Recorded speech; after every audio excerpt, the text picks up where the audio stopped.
Hey guys, Lunar Spy 1127 here, bringing you Bleach Chapter 489, March of the StarCross. So in this chapter, it's a return of a couple of familiar faces: Izuru, Rangiku, Tetsuzaimon, Nanao, Nemu, Hinamori, and Shuhei. So this week's chapter begins with a meeting of the lieutenants. Izuru has some suspicions about the disappearances of the people in the Rukongai district. He asked if any Shinigami investigated outside District 50.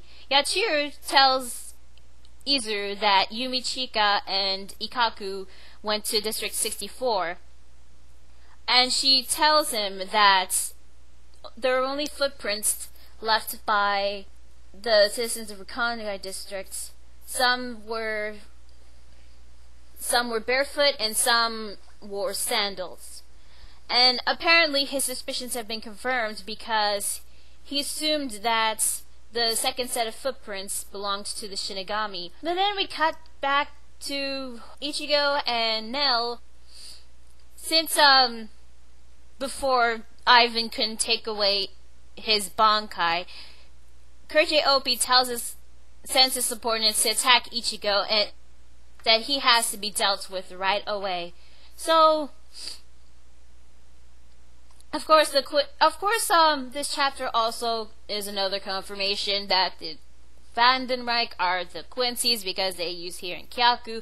Honestly, I don't get what the deal is with these speed attacks, with these speed abilities that they go really fast. I mean, you got Shunpo for Shinigami, you got Zonito for Arankars, you even got freaking Fullbring for the Fullbringers, and then you got here in Kyaku for the Quincy's. It's pretty much the same thing, only with different new names. Is that really necessary to call? Why can't they just call it one thing? They don't need like a different names for different sets of beings. It's just the same speed attack. But anyway, Quincy has released their Quincy crosses and attack Ichigo, but Ichigo manages to dodge.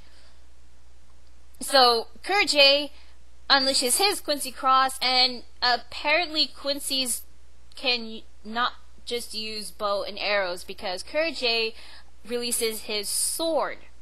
Yeah, Kurage has a sword. Right when Kurage is about to attack Ichigo, we cut back to Las Noches, the hideout of the Vandenreich. An informant tells Buckbeard, the leader of the Vandenreich, that Ichigo has infiltrated Hueco Mundo and is attacking the first Yakuto army.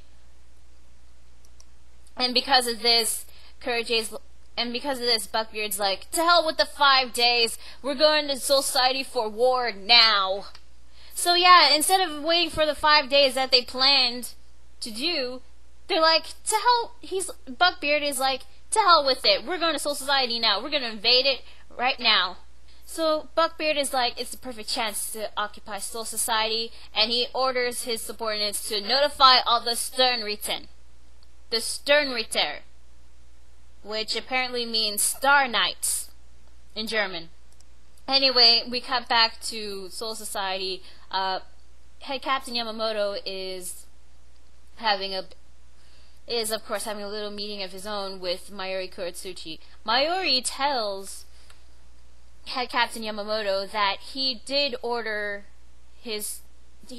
Squad 12 to kill 28,000 citizens of the Rukongai district to balance the souls,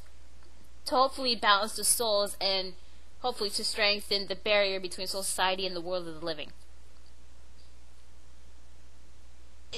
I don't know if that's really supposed to be necessary. I know they're trying to strengthen the barrier and all, but to kill innocent souls just to create balance? I mean, anyway, Yamamoto asked Mayuri why he didn't ask for permission. Mayuri says that if the situation got worse, then he would have to take full responsibility for it.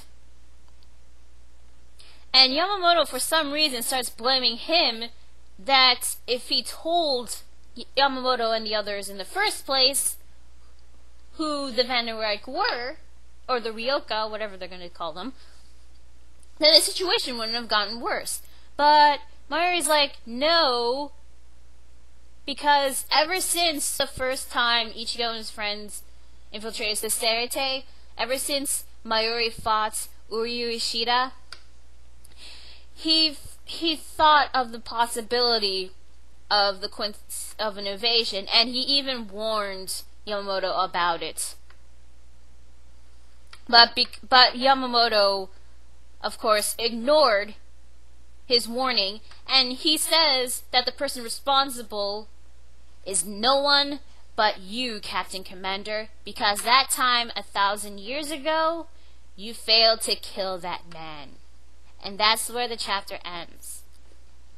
So, Bleach chapter 489, I gotta admit, not bad chapter. I was expecting a little bit more of a fight between Kurjiopi and Ichigo, but it was still a decent chapter. Also learning that there's a connection between Buckbeard and Yamamoto himself is actually interesting. I may be wrong about this, but it was said that the Shinigami were the ones who had to kill the Quincy's or something like that. Yeah, it was the Shinigami that were trying to kill the Quincy's, and apparently Yamamoto back then 1,000 years ago failed to kill a certain someone. And apparently, this hasn't been confirmed yet, but that man is supposedly Buckbeard, the leader of the Vandenreich. And Mayuri is blaming Yamamoto for not killing him in the first place, because if he didn't kill him, then there would be no Vandenreich and there would be no 1,000-year blood war. But this is actually an interesting plot point, and I'm actually looking forward to knowing more about it. So for this chapter, I'm going to give it 7.5 out of 10. Decent chapter. I was expecting more of a fight, but an interesting plot twist at the very end, I will admit. However, next week, I was told that next week will be Golden Week in Japan. That means there will be no manga chapters until the week after. So we'll just have to wait and see for the next 2 weeks.